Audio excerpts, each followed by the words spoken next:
በስመ አብ ወወልድ ወመንፈስ ቅዱስ አሐዱ አምላክ። የመጽሐፍ ቅዱስ ንባብ ኦሪት ዘፍጥረት ምዕራፍ 30። ራሔልም ለያዕቆብ ልጅ እንዳልወለደች ባየች ጊዜ በእህቷ ላይ ቀናችና ያዕቆብን ልጅ ስጠኝ፣ ይህስ ካልሆነ እሞታለሁ አለችው።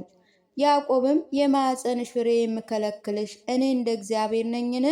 ብሎ ራሔልን ተቆጣት።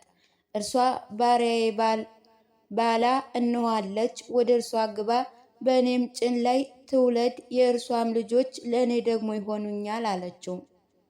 አገልጋይዋን ባላንም ሚስት ትሆነው ዘንድ ለእርሱ ሰጠችው። ያዕቆብ ወደ እርሷ ገባ። የራሔል አገልጋይ ባላም ጸነሰች፣ ወንድ ልጅንም ለያዕቆብ ወለደችለት። ራሔልም እግዚአብሔር ፈረደልኝ፣ ቃሌንም ደግሞ ሰማኝ፣ ወንድ ልጅም ሰጠኝ አለች። ስለዚህ ስሙን ዳን ብላ ጠራችው። የራሔል አገልጋይ ባላ ዳግመ ጸነሰች፣ ለያዕቆብ ሁለተኛ ልጅን ወለደችለት። ራሔልም እግዚአብሔርን ከፍ ከፍ አደረገኝ፣ ብርቱ ትግለኛም፣ ከእህቴ ጋር ታገልኩ፣ አሸነፍኩ፣ እህቴንም መሰልኳት አለች። ስሙንም ናፍታሂል ብላ ጠራችው። ልያ መውለድን እንዳቆመች ባየች ጊዜ አገልጋዩን ዝሎፋን ወሰደች፣ ሚስት ትሆነውም ዘንድ ለያዕቆብ ሰጠችው። ያዕቆብም ወደ እርሷ ገባ። የልያ አገልጋይም ዝሎፋ ጸነሰች፣ ወንድ ልጅንም ለያዕቆብ ወለደችለት።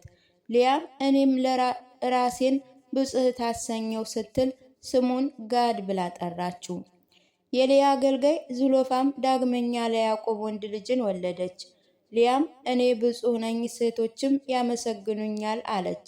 ስሙንም አሴር ብላ ጠራችው። ሮቤል ስንዴ የሚታጭድበት ወራት ወጣ፣ በእርሻውም እንኮይ አገኘ፣ ለእናቱ ለልያም አመጣላት። ራሔልም ልያን የልጅሽን እንኳይ ስጭኝ አለቻት። ልያም ባሌን መውሰድሽ አይበቃሽምን? አሁን ደግሞ የልጄን እንኳይ ልትወስጂ ትፈልጊያለሽን? አለቻት።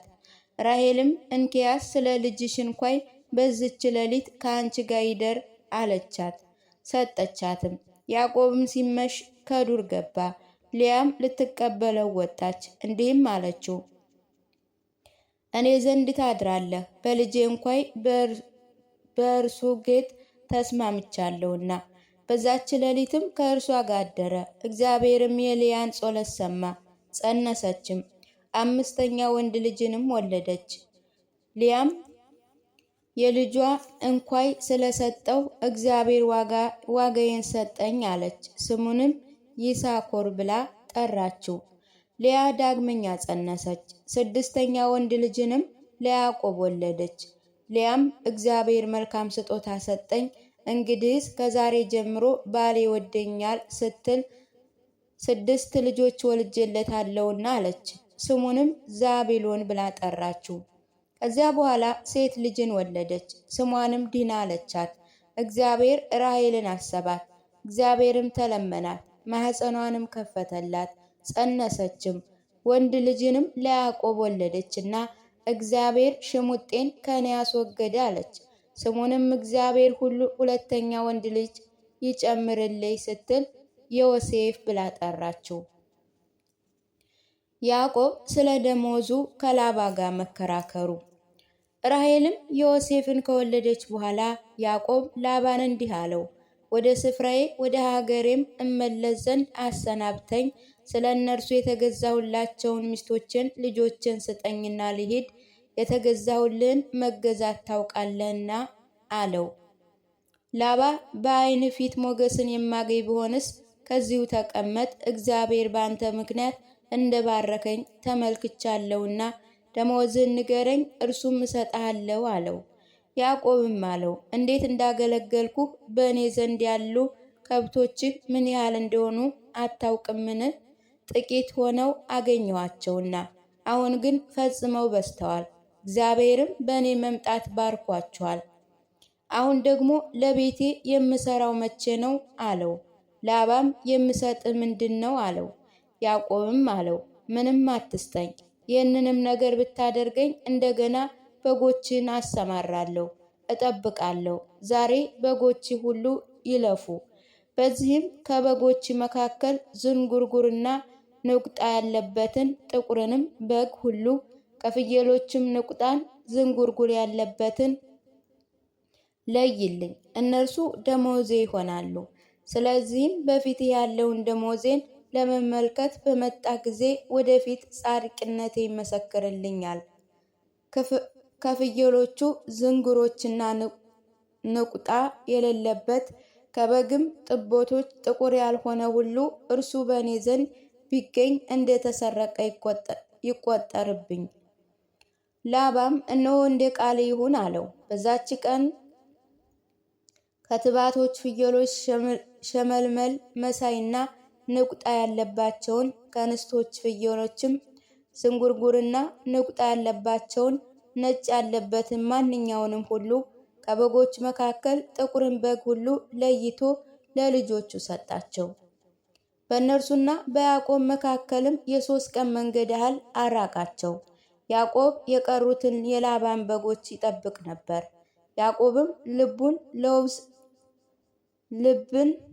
ለብን ለውዝ ኤርሞን ከሚባል እንጨቶች እርጥብ በትርን ወስዶ በበትሮቹ ውስጥ ያለውን ነጭ እንዲታይ ነጭ ሸመልመል አድርጎ ላጣቸው።